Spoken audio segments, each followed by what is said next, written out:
Hi folks, you answered us today at your pushback channel and thank you for joining this audio live stream. In this essay, I'd like to talk about, what am I talking about? I've got a whole bunch of talking points here in front of me about the videos, and I looked at it and thought, which one am I up to? This is the global population spread. There's something sort of interesting about this, and it feeds back into the perceptions of economics that the globalists are trying to push on us. Now, if you look at the very poorest countries in the world per capita, they may be rich in resources and that sort of thing, but per capita, they're the poorest. Many are just total basket cases. The average age of the population in these basket cases, particularly in places like Africa, but also elsewhere, the average age is 19 years old. That's if you take the entire population. The average age is 19 years old. So you can sort of gauge from this just how many babies are being born and how many people are dying young. But none. So this seems quite astonishing. Certainly almost beyond comprehension there. But there you go. Now, in the middle income, so the poorest is known. In the middle income, the average age is sort of ballpark 25. So the middle income would be, places like, well, not confined to these sort of places, but Poland, for example, that sort of thing. So middle income areas, the former communist countries, and so on. Now, in the most advanced economies, the richest economies, the average age is it varies, but you've got to say between 35 and 40 effectively, or maybe low 40s in a couple of instances. But so we've got the very richest countries, and the gap between the richest and the poorest, by the way, is universes apart. So why is it that where the average age is the highest, which means it's got the lowest birth rate on one side, and then the longevity, people are living longer on the other side, so that people are dying in their where they're dying in their early 60s as an average somewhere, then in the West they're dying in their mid to late 70s, and in other places they're dying in their late 40s, early 50s, this sort of thing. So there's now, one of the things the globalists tell us is we have to bring in masses of cheap peasant, third world illiterate labor into the West, because that will be the source of our wealth. Our wealth, that will be our wealth. Bringing illiterate third world peasants will be our wealth, because in reality, as you all know, they're doctors and engineers. You didn't know that, did you? They don't even know. The people are brought here or decide to come to the West don't even know that. They're illiterate peasants, but for propaganda purposes, let's call them doctors and engineers. Anyway, so this idea that masses of cheap peasant labour coming in, that's the source to our future wealth and prosperity. We're told this endlessly. Now, let's suppose that's the case. For a minute, let's entertain that thought. All right, then. Well, given a young population is one that's got a future. They're going to work hard. They're going to create a better country. It's going to be a fucking paradise. And these people here. Why is it that the youngest people, like the youngest average population, comes from the most shithole, dirt poor, basket case countries? Then, if young, particularly young men, but if young men are the engine room of wealth and wealth creation, or young people, peasants generally, then why aren't those countries rich? Why are the countries that, according to the globalists at least, that have the best circumstances for serious economic takeoff, economic liftoff on steroids, all these young people, why aren't those countries rich? Why are they particularly dirt poor? And as you move down the scale from the oldest average age in the country, as you go down, it's a chart that follows an exact course. As you go down to the younger and younger age groups in each country, you move down the wealth ladder. And until you get to the youngest and the poorest countries. So clearly, having lots of young people around, cheap labour and everything, that's not the key to anything.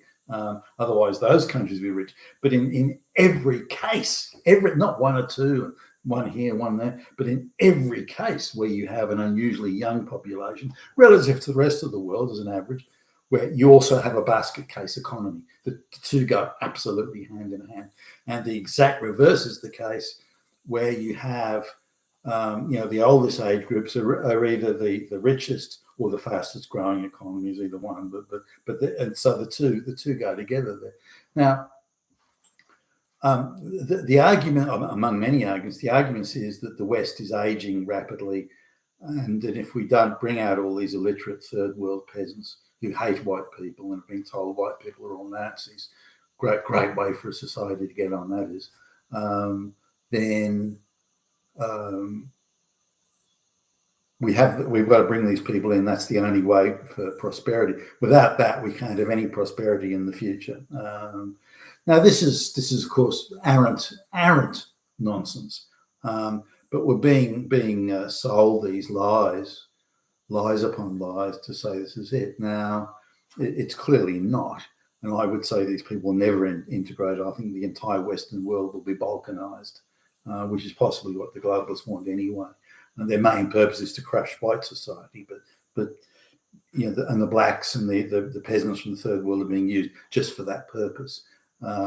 One wonders if they'll be dispensed with later on down the track when their purpose is served, but nonetheless. So clearly the globalist idea that you have to bring in masses of peasants into the first world is not the key to prosperity or riches or anything. Being quite the opposite. And if you look, say, in the case of Indians who were supposed, on a household basis, supposed to do rather well, but it's only because they've got 3, 4, in some cases even 5 generations living in the same house. Well, not 5 generations, but uncles, aunts, cousins, that sort of thing. And so, given the amount of them that are working, then their household income is in proportion to the amount of people who are working there. Not that they're all got better jobs, making more money. The other side of it is, particularly where the Brahmins come in, when they come to the West, they if you like, transport a micro Indian economy where they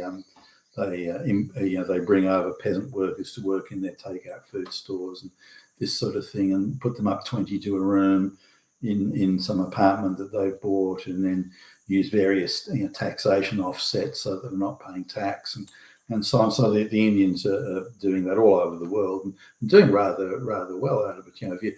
As soon as you see an offshore Indian investment firm buying say a petroleum gasoline station, then all the white people who worked there previously have just disappear overnight, and then you've got all these Indian peasants suddenly working there. So that's very much an Indian business model, and they're not coming to add value to the West. They're coming to exploit every tax loophole we have and exploit all our minimum wage standards, things like that. So I would assert that having an aging population, as it's said, as versus a young population, it's no handicap at all. Increased productivity through robotisation and mechanisation and all sorts of things like that can offset any loss. The other thing is looking at society that's older isn't as dynamic, in as much as people are starting saving for retirement instead of consuming consumer goods. Well, that's nonsense as well. What do you think people do in fucking retirement? Do they suddenly stop eating? Do they suddenly stop using kitchen appliances around the house, or they suddenly don't need refrigerators anymore? That's bullshit. The older people consume all sorts of consumer goods. They go on vacations, they do all sorts of things. So this idea that suddenly when people reach a certain age they cease to consume, but when people are at a younger age they're consuming at a they do consume, and that's nonsense. People are younger people who maybe don't have the income to do a whole lot of consumption. A disproportionate amount of their income has been consumed in rent or possibly paying a mortgage if they can manage it. Very few can afford children now. So if the issue of an aging population, what they really wanted to address, and I don't believe they do, I think that's just used as an excuse to bring, again, black and brown peasants into the West. But if they did, they could easily make numerous laws to make it much easier for families to have children. They could restore value to the marriage contract. They could have daycare, creches, and well, they could do all sorts of things, and that could materially change the amount of children being born. I mean, the thing that gets me, if you go to an area that's heavy migrant area in say Sydney, you cannot look anywhere without seeing every brown and black person has a toddler that's walking, a baby in a stroller, and they're pregnant with another one. That you're just everywhere. In fact, it's hard to see any other model of.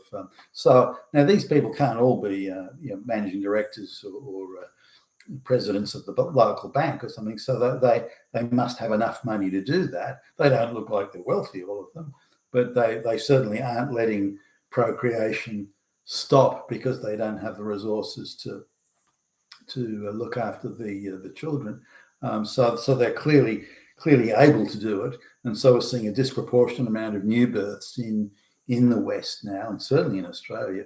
2 out of every 3 new births are people who are either just arrived migrants or first generation migrants, particularly the ones who've just arrived. Less so the ones who've been born here. But nonetheless, the idea of the family, particularly say the Indians, where they're sending back to the village of their ancestors for husbands and brides, they procreate quite actively.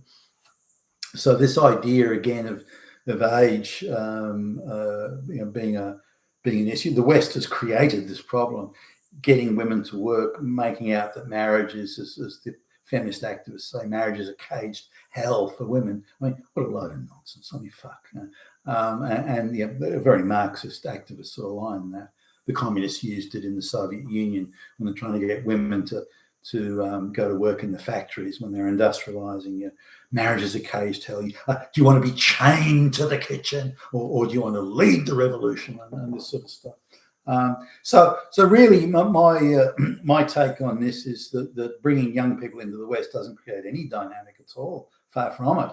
We're just importing people that are useless in their own country and bringing them into the West where they'll be useless here. You've been with Tacitus today, your Pushback channel, and thank you for listening.